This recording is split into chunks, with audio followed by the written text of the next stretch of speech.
ময়দানে মমতা বন্দ্যোপাধ্যায়, যিনি নিজেকে সবসময়ই স্ট্রিট ফাইটার বলতে পছন্দ করেন এবং আসলেই তিনি স্ট্রিট ফাইট করে এসেছেন, আসলেই তিনি লড়াই করতে করতে ছোটবেলা থেকে আজকের এই ৭১ বছর বয়সে প্রাক্তন মুখ্যমন্ত্রী হওয়া পর্যন্ত তিনি এই লম্বা জার্নি করে এসেছেন। তিনি নির্বাচনে পরাজয়ের পর মাত্র এক পক্ষকালের ভেতরে, মানে ১৫ দিনের ভেতরে, ১৪ দিন না, অ্যাকচুয়ালি ১০ বা ১১ দিন হবে, এর মধ্যেই আবার নেমে গেলেন। মানে তিনি কি বার্তা দিয়ে দিলেন যে তিনি চুপচাপ ঘরে বসে থাকবেন না, তিনি তার যে লড়াকু মেজাজ সেটা নির্বাচনে পরাজয়ের পরেও হারাননি এবং তিনি আগামী ৫ বছর বা যতদিন এই সরকার টেকে ততদিন তিনি ময়দানের থেকেই এই সরকারের প্রত্যেকটি কাজকে, যে কাজকেই তার কাছে সমালোচনার যোগ্য বলে মনে হবে, তাকে তিনি চ্যালেঞ্জ জানাবেন, অর্থাৎ সরকারের সমালোচনা করবেন, বিরোধিতা করবেন। তিনি কি এই বার্তা দিলেন? তিনি কি তার দলের সেই নেতাদের বার্তা দিলেন যারা নির্বাচনে পরাজয়ের পরেই উল্টো সুরে কথা বলতে শুরু করেছিলেন, যাদের সম্বন্ধে গত ১৫ বছরে বিভিন্ন মহল থেকে নানান ধরনের দুর্নীতির, নানান ধরনের ঘোটালার অভিযোগ শোনা যাচ্ছিল, সাধারণ মানুষের মুখে তাদের সম্বন্ধে বিরক্তির সুর শোনা যাচ্ছিল। সেই মানুষগুলো এই ফলাফলে বিপর্যয়ের চিত্র দেখার সঙ্গে সঙ্গেই পাল্টি খেতে শুরু করেছেন। তাদেরকেও কি তিনি বার্তা দিলেন? তার প্রতি সুখ এবং দুঃখে অবিচল থেকে তার সঙ্গে থাকা যে মানুষগুলো, যারা তাকে এখনও সমর্থন করে, তাদেরকেও কি তিনি বার্তা দিতে চাইলেন যে তোমরা ভেবো না, আমিও আছি এখনও ময়দানে, আমি এখনও ভেঙে পড়িনি এবং লড়াইয়ের ময়দানে ছেড়ে নিশ্চিন্তে নীরবে চলে যাওয়ার মানুষ আমি এখনও হইনি? তিনি কি তাদের বার্তা দিলেন? আবার তিনি তার দীর্ঘদিনের রাজনৈতিক সঙ্গী, পরবর্তী সময়ে তার তীব্র আলোচক, মানে সমালোচক, বর্তমানে তার চেয়ারে বসা শুভেন্দু অধিকারীকেও কি তিনি বার্তা দিলেন যে তুমি সরকার চালাও, তুমি তোমার কাজ করো, কিন্তু তোমার সরকারের দিকে আমার নজর রয়েছে, তোমার সরকার কোথায় কি করছে না করছে সেদিকে আমার নজর রয়েছে এবং আমি প্রয়োজনে আদালত অথবা ময়দান সব জায়গাতেই আমি যাব মানুষের, আমার লোকেদের বা এই জনতার জন্য প্রয়োজন হলে। তিনি কি এই বার্তা দিলেন? আমাদের জাতীয় স্তরের প্রচুর মিডিয়াতেই দেখলাম গতকালকে থেকে লেখালেখি শুরু হয়েছে, অনেকেই বিতর্ক করছে, আলোচনা করছে, নানান কিছু করছে, কেউ সমালোচনা করছে, কেউ বা অনেকেই প্রশংসায় পঞ্চমুখ হচ্ছে যে ৭১ বছর বয়সে নির্বাচনে এই রকম ভরাডুবি, কোথায় ২০০-র ওপরে ছিল, কোথায় ১০০-র নিচে নেমে গেল দলটির অবস্থা, কোথায় মুখ্যমন্ত্রী নিজেও হেরে গেলেন, সেই অবস্থায় তিনি ভেঙে পড়লেন না এবং লড়াইয়ের ময়দানে ফিরে এলেন, আদালতে দাঁড়িয়ে গেলেন এবং দাঁড়িয়ে গিয়ে সেখানে তিনি সাধারণ মানুষের জন্য বিচারপতির কাছে আবেদন জানালেন যে তাদেরকে রক্ষা করুন, গণতন্ত্রকে রক্ষা করুন বলে তিনি আবেদন জানালেন। যদিও আদালতের বাইরে তাকে অনেক কটু কথা শুনতে হয়েছে। বেশ কিছু মানুষ, তারা কারা আমি জানি না, তারা কোন দলের সমর্থক আমি জানি না, কিন্তু তারা যে ধরনের কটূক্তি না, শুধু কিছু কিছু লোক তো দেখা গেছে সেখানে তাকে গালি পর্যন্ত দিতে, মানে অনেকের কাছে হয়তো যারা গালি দিয়েছে তাদের অনেকেরই হয়তো মায়ের চেয়েও বয়সে তিনি বড় হবেন।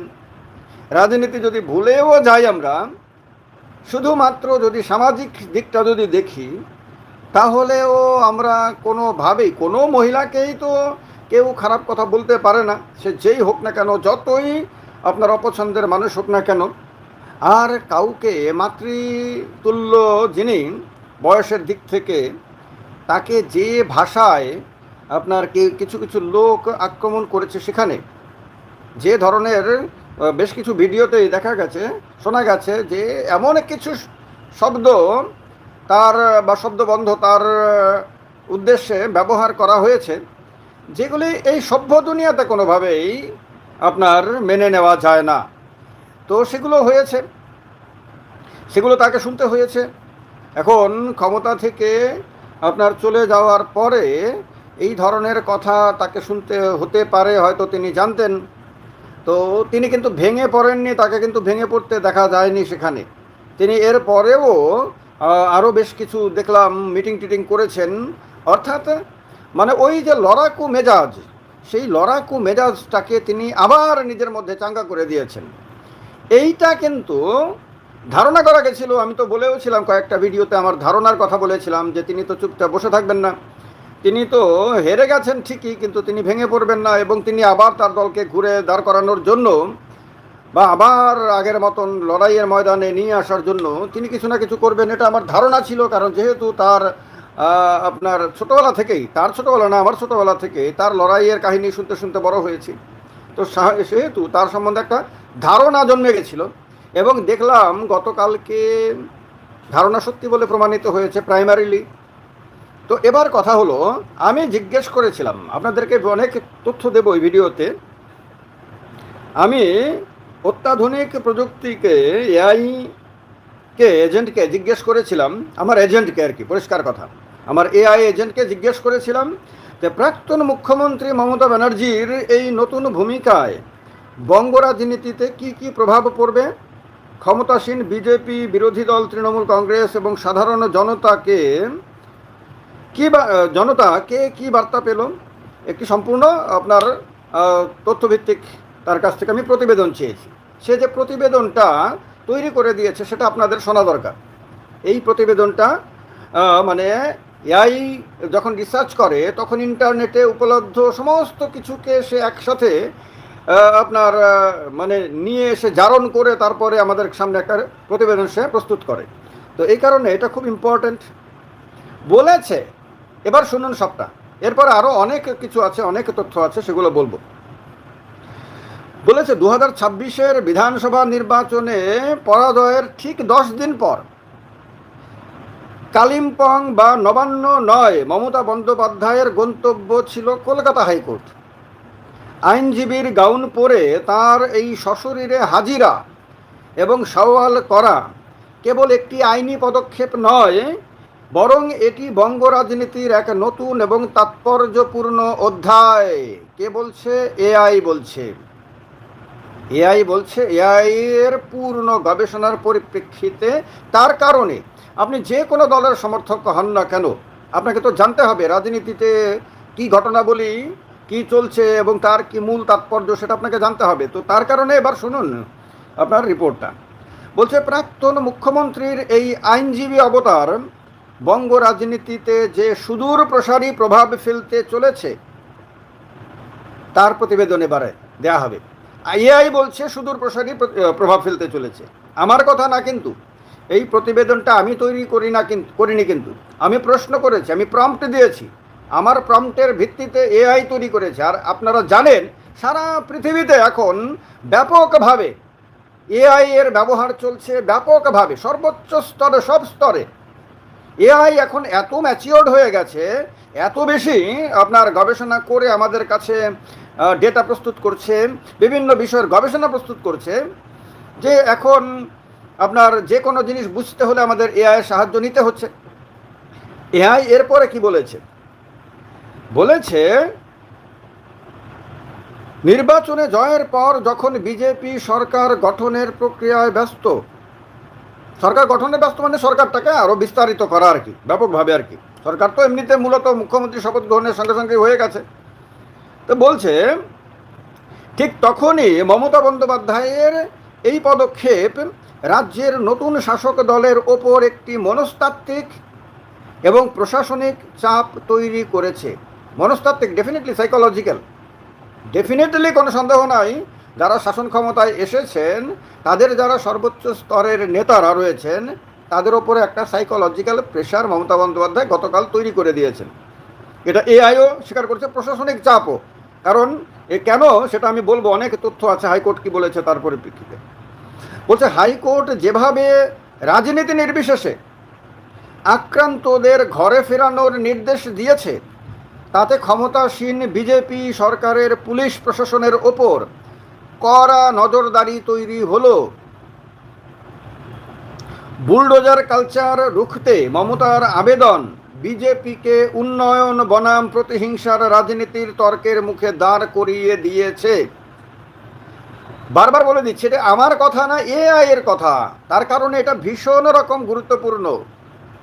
এআই পুরো নেট দুনিয়া একদম মানে ভালোভাবে সাক করে তারপর গবেষণা করে এই রিপোর্ট প্রস্তুত করেছে। বলছে বিজেপি নেতৃত্ব ইতিমধ্যেই একে পলিটিক্যাল স্ট্যান্ড বলে আখ্যা দিয়েছে। ডেফিনেটলি বিজেপিকে এই কথা বলতেই হবে যে মমতা ব্যানার্জি পলিটিক্যাল স্ট্যান্ড দেখাচ্ছেন। ডেফিনেটলি তাকে বলতেই হবে, এটা মুখেও তো বলতেই হবে। তারা সাধারণ মানুষের কাছে এই বার্তাই দিতে চাইছে যে ক্ষমতা হারিয়ে মমতা এখন সহানুভূতির রাজনীতি করছেন। এই কথাগুলো বিজেপি ডেফিনেটলি বলবে এবং স্বাভাবিক বিজেপিকে সেলফ ডিফেন্স নিতেই হবে। তবে প্রশাসনিক স্তরে বিজেপিকে এখন প্রতিটি পদক্ষেপ খুব সাবধানে নিতে হবে বলছে এআই গবেষক। বলছে বিরোধী দল তৃণমূল কংগ্রেস কর্মীদের মনে অক্সিজেন এবং নেতৃত্বের নতুন স্টাইল। পরাজয়ের পর মুষড়ে পড়া কর্মীদের কাছে মমতা বন্দ্যোপাধ্যায় এক শক্তিশালী বার্তা দিয়েছেন। সশরীরে আদালতে গিয়ে সওয়াল করে তিনি কর্মীদের বোঝাতে চেয়েছেন তিনি তাদের পাশে আছেন এবং লড়াইয়ের ময়দান ছাড়েননি, যে কথাটা আমি শুরুতে বলেছিলাম। এটি তৃণমূল কর্মীদের মনোবল কয়েক গুণ বাড়িয়ে দিয়েছে। তার মানে সার্বিকভাবে নেট দুনিয়া থেকে তথ্য নিয়ে এআই এটা পেয়েছে, নির্যাসটা পেয়েছে যে তৃণমূল কংগ্রেসের কর্মীদের মনোবল অনেক গুণ বাড়িয়ে দিয়েছেন গতকালকে মমতা বন্দ্যোপাধ্যায়। বলছে তৃণমূল এখন বার্তা দিচ্ছে যে রাজপথে আন্দোলনের পাশাপাশি তারা আইনের প্রতিটি ধারা ব্যবহার করে শাসকের ভুলগুলো তুলে ধরবে। অর্থাৎ আগামী দিনে বিধানসভার ভেতরে এবং আদালতের ভেতরে উভয় ক্ষেত্রেই তৃণমূল এক শক্তিশালী বিরোধী পক্ষ হিসেবে নিজেদের তুলে ধরল। নতুন লিডার অব দ্য অপোজিশন হয়ে গেছেন শোভনদেব চট্টোপাধ্যায়। তিনি ইতিমধ্যে তার দায়িত্ব পালন শুরু করে দিয়েছেন।